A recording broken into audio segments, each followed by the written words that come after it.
On today's episode, painting block wall. I gotta tell you, it was perfect. Perfect. Everything, down to the last minute details. Let's get into it. That gray paint that I'm painting over, that's a primer. And I applied that yesterday, and today I am applying the finish coat.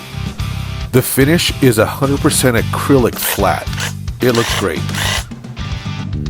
This is the first coat of 2 coats. You know how the professionals do it. You gotta have 2 coats. A few moments later. This is the before. That's the after.